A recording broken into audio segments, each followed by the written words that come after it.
Hello brainers, welcome to our channel. আজকের এই ভিডিওটা তোমাদের জন্য, কারণ ইতিহাসের সাজেশান চলে এসেছে আর সব থেকে টাফ কোশ্চেনের সাজেশান। আর এর টাফ কোশ্চেনের বাইরে পরীক্ষায় কোনো টাফ প্রশ্ন আসতে পারে না। তো সপ্তম শ্রেণীর ইতিহাসের ইউনিট টেস্টের প্রশ্নপত্র তোমরা চট করে দেখে নাও। শুরু করবার আগে একটাই ছোট্ট রিকোয়েস্ট, অবশ্যই চ্যানেলটিকে সাবস্ক্রাইব করে বেল আইকন প্রেস করে দাও। আর যারা অলরেডি সাবস্ক্রাইব করে রেখেছো তাদের জন্য অসংখ্য ধন্যবাদ।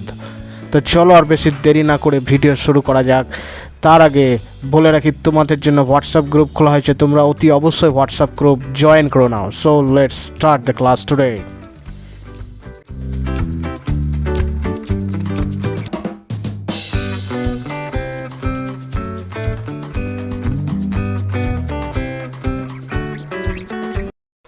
সো তোমরা অন স্ক্রিন দেখতে পাচ্ছ যে ওয়েস্ট বেঙ্গল বোর্ডের যে ক্লাস 7-এর হিস্ট্রি সেকেন্ড ইউনিট পরীক্ষার জন্য, অর্থাৎ দ্বিতীয় ইউনিট টেস্টের পরীক্ষার জন্য ইতিহাসের যে সাজেশন সেটা চলে এসেছে। ইউনিট টেস্ট কোশ্চেন তোমরা অবশ্যই খাতা পেনে রেডি হয়ে বসো, কারণ এগুলো প্র্যাকটিস করতে হবে তোমাদের, এবং সেই সঙ্গে প্রশ্নর সঙ্গে সঙ্গে তোমাদের উত্তরগুলোকে মুখস্থ করতে হবে।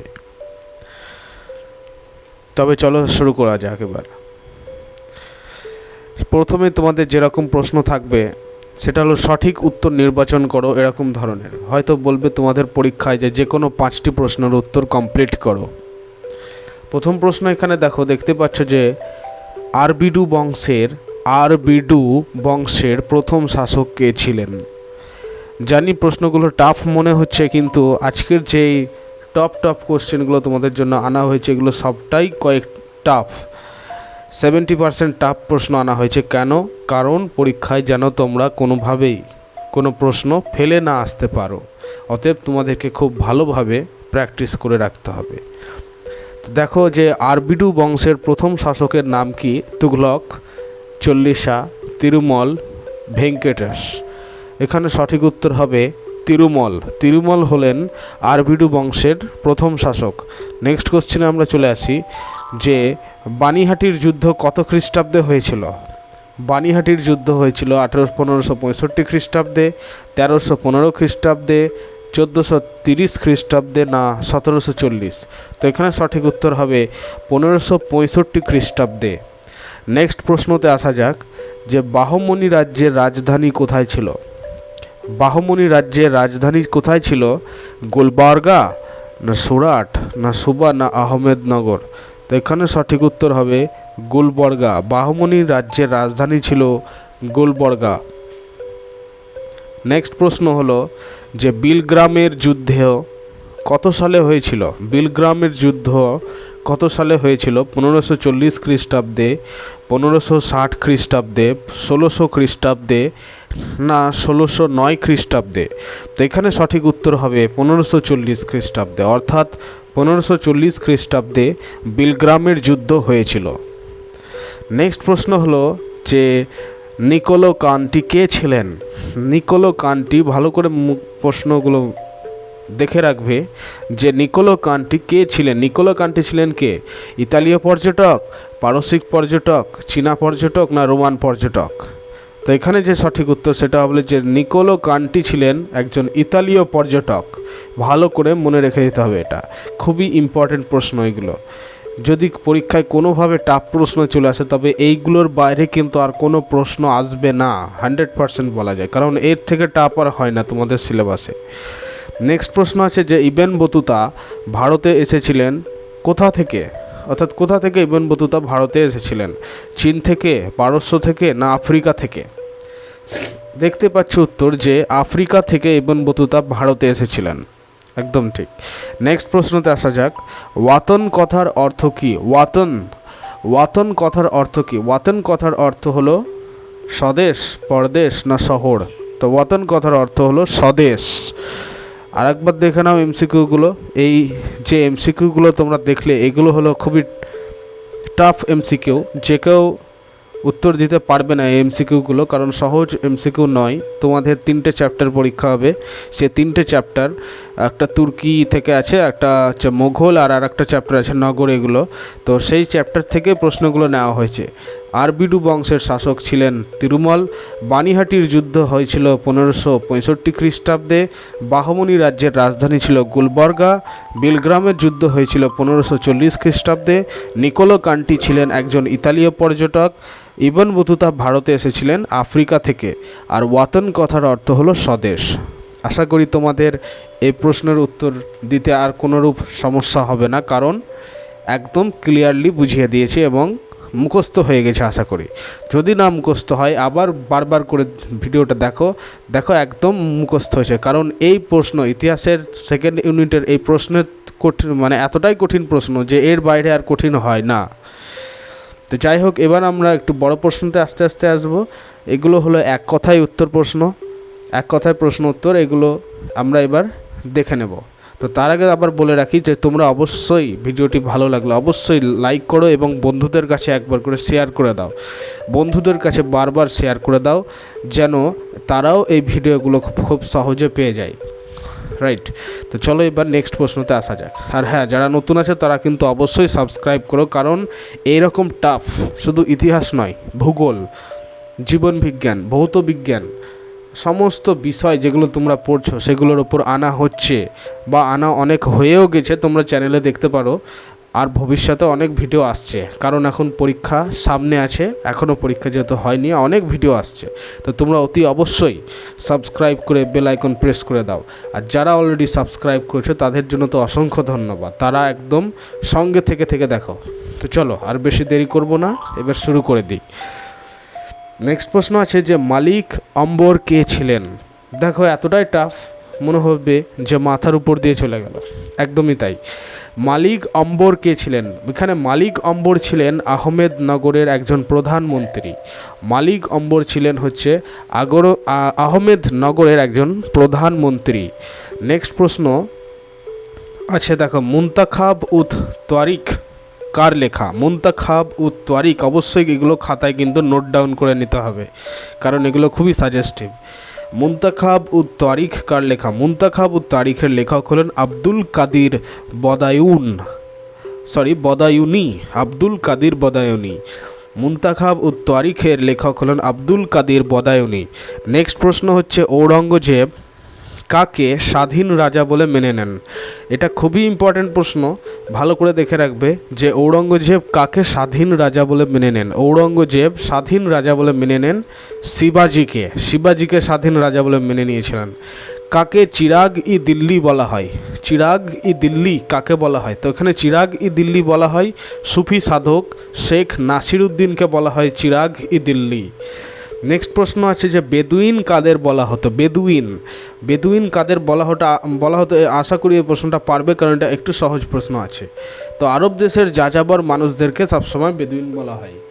আরব দেশের যারা যাযাবর মানে বুঝতে পেরেছো, ভ্যাগাবন্ড বলে দেখবা তোমরা ইংলিশে পড়েছো, তো সেই ভ্যাগাবন্ড কথার অর্থ হলো যাযাবর, অর্থাৎ আরব দেশের যে যাযাবর মানুষ তাদেরকে বলা হয় বেদুইন। নেক্সট প্রশ্ন আছে যে একজন কৈবর্ত নেতার নাম লেখো। দেখো এতটা ইম্পর্টেন্ট প্রশ্ন, এগুলো তোমরা নিজেরাও বুঝতে পারছো। দেখো তো একজন কৈবর্ত নেতার নাম হলো দিব্য হলো একজন কৈবর্ত নেতার নাম। নেক্সট প্রশ্ন আছে যে কাকে লাখবক্স বা লক্ষ্যদাতা বলা হয়? এগুলো শুধু তোমাদের জন্য নয়, এগুলো কম্পিটিটিভ পরীক্ষার জন্যও দেওয়া হয়, অতএব তাদেরকেও কিন্তু এগুলো জানতে হবে। রাইট, তো চলো দেখে নিই যে কাকে লাখবক্স বা লক্ষ্যদাতা। লাখবক্স কথার অর্থ হলো লক্ষ্যদাতা, অর্থাৎ যিনি দানশীল, উদার মনোভাবাপন্ন। তাহলে লাক্সবক্স বা লক্ষ্যদাতা বলা হয় কাকে? কুতুবউদ্দিন আইবককে বলা হয়। আর কি কারণে? কারণ তিনি খুবই দানশীল ছিলেন। কুতুবউদ্দিন আইবক খুবই দানশীল ছিলেন এবং সেই কারণে তাকে লাখবক্স বা লক্ষ্যদাতা উপাধিটা দেওয়া হয়েছিল। পরের প্রশ্নটা দেখো যে মারোয়ার বলতে কি বোঝো? মারোয়ার বলতে কি বোঝো, এটা হলো একটা প্রশ্ন। তো এটার উত্তর হলো যে মারোয়ার শব্দটি এসেছে মরুয়ার কথাটি থেকে, যার অর্থ হলো মরু অঞ্চল। রাজস্থানী ভাষায় ওয়ার বলতে একটি বিশেষ অঞ্চলকে বোঝানো হতো। রাইট, নেক্সট প্রশ্ন দেখো যে মনসবদারি প্রথা কাকে বলে? এটা তো এতটাই ইম্পর্টেন্ট প্রশ্ন যে তোমাদেরকে আমি বলে বুঝাতে পারবো না। এটা খুবই ইম্পর্টেন্ট প্রশ্ন যে মনসবদারি প্রথা কাকে বলে। আমাদের যারা স্টুডেন্টস আছে তারা অবশ্যই কিন্তু এটা মুখস্থ করে রাখবে, কারণ পরীক্ষায় এটা আসবেই, একদম ইম্পর্টেন্ট প্রশ্ন, যে মনসবদারি প্রথা কাকে বলে, এটা মুঘল সম্রাটের মুঘল চ্যাপ্টার থেকে। মনসবদারি প্রথা কাকে বলে না, মুঘল সম্রাট আকবর ভারতে মনসবদারি প্রথা প্রবর্তন করেছিলেন। এটা মনে রেখে দিতে হবে, পরীক্ষায় এমসিকিউ আসতে পারে যে মনসবদারি প্রথা কে প্রচলন করেছিলেন। তো রাইট আনসার হবে যে মুঘল সম্রাট আকবর। আর এখানে মনসব কথার অর্থ হলো পদমর্যাদা। মনসবের অর্থ হলো পদমর্যাদা। মনসব পদমর্যাদার অধিকারী কর্মচারীরা মনসবদার নামে পরিচিত। আর প্রত্যেক মনসবদার সরকারের নির্দিষ্ট বেতনের পরিবর্তে সোনা ও ঘোড়া রাখতেন, এবং এখানে রাখতে লেখা আছে, এটা রাখতেন হবে, ঠিক করে লিখে নেওয়া, যে রাখতেন এবং সরকারের অনুগত থাকতেন। আর এই প্রথাকেই বলা হতো মনসবদারি প্রথা। কেমন? নেক্সট প্রশ্ন দেখো, বাংলার ইতিহাসে হোসেন শাহ বিখ্যাত কেন? দেখো 3 স্টার দেওয়া আছে, এটাও ইম্পর্ট্যান্ট প্রশ্ন, যে বাংলার ইতিহাসে হোসেন শাহ বিখ্যাত কেন। আজকের যে ভিডিও সেটা খুবই তোমাদের জন্য প্রয়োজন, ভিডিওটা কিন্তু অ্যাকচুয়ালি তোমাদের জন্য। তো বন্ধুদের কাছে বারবার শেয়ার করে দাও যেন তারাও খুব সহজে পেয়ে যায়। এগুলো খুবই ইম্পর্ট্যান্ট প্রশ্ন আজকের ভিডিও, একদম সিক্রেট।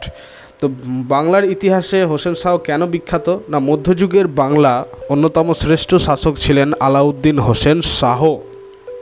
তার বাংলার ইতিহাসে তিনি বিখ্যাত হয়ে আছেন তার উদার নীতির জন্য। একটু আগে পড়েছে যে কুতুবুদ্দিন আইবক ছিলেন দানশীল, উদার মনোভাবাপন্ন, ঠিক একই রকম হোসেন শাহ ছিলেন একজন উদার নীতির মূলক মানুষ, রাইট।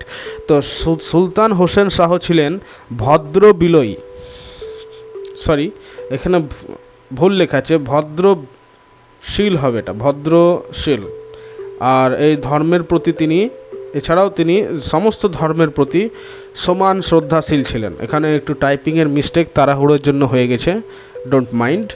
তো এখানে হোসেন শাহ ছিলেন একজন ভদ্রসভ্য মানুষ, এবং তিনি ধর্মের প্রতি, সকল ধর্মের প্রতি, চাই সে হিন্দু হোক, মুসলিম হোক, বৌদ্ধ, জৈন, শিখ, যে ধর্মই হোক, সকল ধর্মের প্রতি তিনি খুবই শ্রদ্ধাশীল ছিলেন। তো এই কারণেই হোসেন শাহ বাংলার ইতিহাসে একজন বিখ্যাত ব্যক্তি, রাইট। তো দেখো নেক্সট প্রশ্ন, এগুলো হয়ে গেল। এবার নেক্সট প্রশ্ন হচ্ছে 2-3টি বাক্যে উত্তর দেওয়ার মতো প্রশ্ন। দেখো যে প্রথম প্রশ্ন, ওয়াতন বলতে কী বোঝো? ওয়াতন বলতে কী বোঝো? তাহলে ওয়াতন শব্দের অর্থ হলো নিজের ভিটে বা এলাকা বা স্বদেশ বলতে পারো। এমসিকিউ আসতে পারে যে ওয়াতন শব্দের অর্থ হলো, দেখবে স্বদেশ বলে থাকবে, তো এখানে হলো সঠিক আনসার যে স্বদেশ। সাধারণ মানুষের কাছে নিজের ভিটে বা এলাকা ছিল ওয়াতন। নেক্সট প্রশ্ন আছে যে জিজিয়া কর কি? এটা তো খুবই ইম্পর্টেন্ট প্রশ্ন। জিজিয়া কর কি? মুসলমান শাসকরা অমুসলমান প্রজাদের কাছ থেকে জিজিয়া নামে এক বিশেষ ধরনের কর আদায় করত। এটি ছিল মাথাপিছু এক ধরনের ট্যাক্স বা কর। এর বিনিময়ে মুসলমান শাসকরা এখানে মুসলমান শাসক, আর এটা অমুসলমান হবে, আর অমুসলমান প্রজাদের জীবন, নিজেদের ধর্ম পালন ও সম্পত্তির সুরক্ষা প্রদান করতেন, রাইট। এই ছিল জিজিয়া কর, এটা লিখে নিতে পারো। নেক্সট প্রশ্ন হচ্ছে আকবরের রাজসভার নবরত্ন কারা কারা ছিল? এখানে দেখো টোটালটা পেয়ে যাচ্ছে যে আকবরের রাজসভার নবরত্ন কারা কারা ছিলেন। মুঘল সম্রাট আকবরের রাজসভায় বহু বিশিষ্ট পণ্ডিতদের মধ্যে 9 জন বিখ্যাত পণ্ডিতকে একসঙ্গে বলা হতো নবরত্ন। 9 জন বিখ্যাত পণ্ডিতকে বলা হয় নবরত্ন। কার রাজসভায়? আকবরের রাজসভায়। তো এখানে কারা কারা ছিল আকবরের রাজসভার পণ্ডিতগণ? একজন হলেন আবুল ফজল ছিলেন একজন ঐতিহাসিক। তারপর হচ্ছে ফৈজি ছিলেন একজন কবি। তানসেন ছিলেন একজন সঙ্গীত শিল্পী। মোল্লা দোপিয়াজা ইনি ছিলেন একজন উপদেষ্টা। ফকির আজিজ উদ্দিন ইনিও ছিলেন একজন উপদেষ্টা। মনসিংহ কি ছিলেন? মনসিংহ ছিলেন আকবরের সেনাপতি। বীরবল ছিলেন ভাড়ামো টাইপের, মানে হচ্ছে হাস্যরসিক, ক্যাপ্রিসিয়াস ধরনের ছিলেন। আব্দুল রহিম খানান ইনি ছিলেন একজন কবি। আর টোডরমল ছিলেন একজন অর্থমন্ত্রী। তো এই যে 9 জন, এই 9 জনকে একত্রে বলা হয় নবরত্ন। আর কার রাজসভার? না আকবরের রাজসভার। দেখো এই প্রশ্নগুলো হয়ে গেল। এইবার হচ্ছে আরেকটু বড় প্রশ্ন। এবার যে কোনো দুটি প্রশ্নের উত্তর দাও, দরকার নেই, আমি সবকটা প্রশ্নেরই উত্তর লিখে দিয়েছি, ইউনিট টেস্ট টাইপেরই কিন্তু সাজেস্টিভ টাইপ, রাইট? তো চলো এবার শুরু করি যে সুলতান কে। এই প্রশ্নটা আশা করি তোমরা পারবে ছোটোভাবে, কিন্তু তোমাদেরকে এবার লিখতে হবে একটু বড়োভাবে, বড় প্রশ্ন আসার চান্স বেশি এই প্রশ্নতে। তো সুলতান কে, তো প্রথমে যেটা তোমরা লিখবে যে সুলতান হলো একটি উপাধি। ভারতের তুর্কি শাসকদের মধ্যে অনেকে এই উপাধি ব্যবহার করতেন বা নিতেন। প্রকৃত অর্থে সুলতান শব্দের মানে হলো কর্তৃত্ব বা ক্ষমতা। ভারতের দিল্লিকে কেন্দ্র করে সুলতানি শাসনের প্রতিষ্ঠা করেছিলেন কে? কুতুবউদ্দিন আইবক, একজন দাস ছিলেন কিন্তু। হয়ে গেল। নেক্সট প্রশ্ন হচ্ছে হুন্ডি বলতে কী বোঝো? হুন্ডি বলতে কী বোঝো? তোমরা যারা কিন্তু নতুন আছো তারা অবশ্যই চ্যানেলটা সাবস্ক্রাইব করে দাও এবং বন্ধুদের কাছে আবার একবার শেয়ার করে লাইক করে দাও, কেমন? তাহলে আরও আমরা মোটিভেট হব নতুন নতুন তোমাদের জন্য ভিডিও আনার জন্য। আর এই ভিডিওগুলো দেখে বুঝতে পারছো যে এতটাই সাজেস্টিভ যে ভিডিওগুলো তোমাদের জন্য, বিশেষ করে তোমাদের জন্য খুবই খুবই খুবই ইম্পর্টেন্ট। তো দেখো, তারপরে আর বেশি দেরি করব না, ভিডিওটা বড় হচ্ছে আস্তে আস্তে, আজ কিছু করার নেই। তো হুন্ডি বলতে কী বোঝো? হুন্ডি হলো এক বিশেষ ধরনের ও বিভিন্ন মূল্যের কাগজ, যার মাধ্যমে এক জায়গা থেকে অন্য জায়গায় টাকা পাঠানো যেত। মধ্যযুগে ভারতে হুন্ডি ব্যবস্থা চালু ছিল বা প্রচলন ছিল। মধ্যযুগে ভারতের কাগজ ব্যবহার শুরু হয়েছিল। এই সময় সরফ নামে এক শ্রেণীর অর্থ ব্যবসায়ীরা বণিকদের কাছ থেকে ধাতু মুদ্রা নিয়ে তার কাগজের হুন্ডি দিত। হুন্ডি ব্যবস্থা প্রচলনের ফলে বণিকদের এক জায়গা থেকে অন্য জায়গায় টাকা পাঠানো অনেক নিরাপদ ও সহজ হয়ে উঠেছিল। এই ছিল একটি হুন্ডি ব্যবস্থা, রাইট? নেক্সট প্রশ্ন হচ্ছে একটু টিকা টাইপের। টিকাটা হলো লালকেল্লার টিকা। আশা করি তোমাদের টিকাটা ভালো লাগবে। দিল্লির লালকেল্লা প্রায় 200 বছর ধরে মুঘল শাসকদের অন্যতম বাসস্থান ছিল। পঞ্চম মুঘল সম্রাট শাহজাহানের রাজত্বকালে এটা নির্মিত হয়েছিল। লাল বেলে পাথরে নির্মিত এই কেল্লার নাম কিলা মোবারক। এই কিলা মোবারকটা ছিল পুরনো নাম, আদি নাম, যেটা এখন লালকেল্লা হয়ে গেছে। তো দিল্লির মধ্যভাগে অর্থাৎ মিডিলে অবস্থিত লালকেল্লার আয়তন আগ্রা দুর্গের প্রায় দ্বিগুণ ছিল। লালকেল্লার পূর্ব দিকে ছিল যমুনা নদী এবং পশ্চিম দিকে ছিল পরিখা। লালকেল্লার 4টি বড় দরজা, 2টি ছোট দরজা ও 21টি বুরুজ ছিল। দুর্গের মধ্যে এক ভাগ ছিল রাজ পরিবারের বাসস্থান আর অন্যদিকে ছিল বিভিন্ন দপ্তর। মুঘল আমলে এই দুর্গটি বানাতে খরচ হয়েছিল প্রায় 91 লক্ষ টাকা। বর্তমানে প্রতি বছর ভারতের স্বাধীনতা দিবসে ভারতের প্রধানমন্ত্রী লালকেল্লা থেকে জাতীয় পতাকা উত্তোলন করেন এবং জাতির উদ্দেশ্যে তিনি ভাষণ দেন। তো এই ছিল লালকেল্লার সম্পূর্ণ টিকা। যদি এই টিকাটা তোমরা পূর্ণ লিখতে পারো তবে একদম ফুল মার্কস পাবে। নেক্সট আরেকটা টিকা, এবার সেই টিকাটার নাম হলো হলদিঘাটির যুদ্ধ। এটাও খুবই ইম্পর্ট্যান্ট টিকা, হলদিঘাটির যুদ্ধ। চলো উত্তরটা দেখে নিই এবার। রাজপুত নিরাপত্তা ব্যবস্থার কেন্দ্র ছিল চিতোর দুর্গ। 1568 খ্রিস্টাব্দে আকবর কর্তৃক চিতোর জয় করার আগে রানা উদয় সিংহ চিতোর ছেড়ে চলে যান। অন্যান্য রাজপুত মুঘল রাজশক্তির বশ্যতা স্বীকার করে নিলেও উদয় সিংহ আমৃত্যু আত্মসমর্পণও করতে পারেনি। উদয় সিংহের পর এটা ভুল লেখা আছে, উদয় সিংহের পুত্র হবে। উদয় সিংহের পুত্র রানা প্রতাপ সিংহ মুঘলদের বশ্যতা অস্বীকার করেন। ফলে সম্রাট আকবর আজমিরের রাজপুত রাজা মানসিংহকে 5000 সৈন্যসহ রানা প্রতাপের বিরুদ্ধে প্রেরণ করলে উভয় পক্ষের মধ্যে 1576 খ্রিস্টাব্দে যে যুদ্ধ শুরু হয় ইতিহাসে তা হলদিঘাটের যুদ্ধ নামে পরিচিত। রানা প্রতাপ পরাজিত হন, কিন্তু তবুও বারবার মুঘলদের বিরোধিতা করেন। রাজপুত শক্তির মধ্যেকার বিভেদে এই যুদ্ধের ফলে আরও প্রকট হয়ে দেখা দেয়। নেক্সট প্রশ্ন হচ্ছে হুমায়ুন আফগানদের কাছে কেন হেরে গিয়েছিলেন? মুঘল সম্রাট বাবরের মৃত্যুর পর তার পুত্র হুমায়ুন দিল্লির বাদশাহ হন 1530 খ্রিস্টাব্দে। হুমায়ুন তার ভাইদের কিছু অঞ্চল ছেড়ে দিয়ে সাম্রাজ্যের ভার নিজের হাতে নিয়েছিলেন। তাই তার ভাই কামরান ও হিন্দাল সাম্রাজ্যের সমান ভাগ ও শাসন পরিচালনার অধিকার না পাওয়ার জন্য তারাও শত্রুদের হাত থেকে মুঘল সাম্রাজ্যকে রক্ষা করার কোনো তাগিদ অনুভব করেনি। তাই আফগানরা যখন হুমায়ুনের বিরুদ্ধে যুদ্ধ করে তখন হুমায়ুনের ভাই সাহায্য পাননি, ফলে তিনি হেরে গিয়েছিলেন। এই কারণে হুমায়ুন আফগানদের কাছে হেরে গিয়েছিলেন। এই হলো লাস্ট প্রশ্ন, আর কোনো প্রশ্ন নেই। এই ছিল সবথেকে টাফ প্রশ্ন।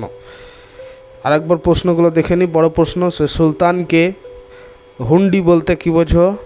লালকেল্লার টিকা, হলদিঘাটের যুদ্ধ, আর হচ্ছে হুমায়ুন আফগানদের কাছে কেন হেরে গিয়েছিলেন। এই হলো সবথেকে বড় প্রশ্নর সাজেস্টিভ প্রশ্ন, যেগুলো পরীক্ষায় আসার চান্স 99%। আর যে এমসিকিউগুলো দেওয়া হলো সেগুলো একবার চোখ বুলিয়ে নিই। আর আরবিডু বংশের শাসক হলেন তিরুমল। বানহাটির যুদ্ধ হয়েছিল 1565 খ্রিস্টাব্দে। তারপর বাহমনি রাজ্যের রাজধানী ছিল গুলবর্গায়। তারপর বিলগ্রামের যুদ্ধ হয়েছিল 1540 সালে। নিকোলো কান্টি ছিলেন একজন ইতালীয় পর্যটক। ইবন বতুতা ভারতে এসেছিলেন আফ্রিকা থেকে। ওয়াতন কথার অর্থ হলো স্বদেশ। মালিক আম্বর ছিলেন একজন আহমেদনগরের প্রধানমন্ত্রী। মুন্তাখাবুত তারিখ হলো আব্দুল কাদির বাদায়ুনির লেখা। ঔরঙ্গজেব স্বাধীন রাজা বলেছিলেন শিবাজিকে। চিরাগ ই দিল্লি বলা হয় শেখ নাসিরুদ্দিনকে। বেদুইন বলা হয় আরব দেশের যাযাবর মানুষদের। কৈবর্ত নেতার নাম হলো দিব্য। লখবক্স বা লক্ষ্যদাতা বলা হয় কুতুবুদ্দিন আইবককে। মারোয়ার হলো একটি শব্দ যেটি মারোয়ার কথা থেকে এসেছে, যার অর্থ হলো মরু অঞ্চল। মনসবদারি প্রথা দেখতে পাচ্ছ যে বাংলার ইতিহাসে হোসেন শাহ বিখ্যাত কারণ তার উদার নীতির জন্য, যেহেতু তিনি সকল ধর্মকে সমানভাবে শ্রদ্ধা করতেন। ওয়াতন কথার অর্থ হলো নিজের ভিটে বা এলাকা বা স্বদেশ। তারপর জিজিয়া কর কি? এটি হলো অমুসলমানদের কর। তারপর হলো আকবরের রাজসভায় নবরত্ন কারা কারা ছিলেন? 9 জন, অর্থাৎ 9 জেমস যাকে বলা হয়। আবুল ফজল, ফৈজি, মোল্লা দো পিয়াজা, তারপরে ফকির তাজউদ্দিন, তানসেন, মানসিংহ, বেরবল, আব্দুল রহিম, টোডরমল। সুলতান কে? সুলতান একটা উপাধি দেখতে পাচ্ছ। হুন্ডি কি? এটা বলে দেওয়া হলো লালকেল্লার টিকা, আর হলো হলদিঘাটির যুদ্ধ। তো এই ছিল আজকের সাজেশান। আর একটা আছে, আরও আছে। হুমায়ুন আফগানদের কাছে হেরে গিয়েছিলেন কেন? এই হলো আজকের সাজেশান। বাকি যে সাজেশানগুলো থাকবে আবার নেক্সট সাজেশান, সেটা পরের ভিডিওতে আনা হবে। তোমরা অবশ্যই সাবস্ক্রাইব করে চ্যানেলটাকে একটু ছড়িয়ে দাও বন্ধুদের কাছে, আর শেয়ার করে দাও এক কথায়, যাতে করে তারাও এই প্রশ্নগুলো খুব সহজে পেয়ে যায়। এবং তোমরা চ্যানেলের সঙ্গে থেকো, কারণ আরও সাজেস্টিভ আসতে চলেছে। গত বছর যারা পরীক্ষা দিয়েছেন বা এই ফার্স্ট ইউনিটে যারা পরীক্ষা দিয়েছেন, তারা অনেকে বলেছেন যে কোশ্চেন কমন আসছে, এবং অনেকে এরই মধ্যে কমেন্ট করেছেন অনেকে যে দাদা প্রশ্নটা কোশ্চেন সাজেশন চাই আমাদের ইতিহাসের, টাফ কোশ্চেনের সাজেশন। তো এই ছিল টাফ কোশ্চেনের সাজেশন। যারা কমেন্ট করেছিলে, জানতে চেয়েছিলে, তাদেরকে অসংখ্য ধন্যবাদ জানাচ্ছি। আশা করি তোমরা বুঝতে পেরেছ, এবং আরও ভিডিও আনার চেষ্টা করা হচ্ছে। তোমরা লাইক করে বন্ধুদের কাছে একটু শেয়ার করে দাও এবং সাবস্ক্রাইব করে দাও। তো আজকে ছিল এই ভিডিও, আবার অন্য ভিডিও আনা হবে।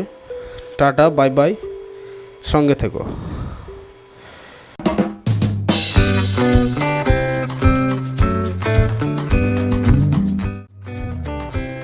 Subscribe now and press the bell icon. Never miss an update.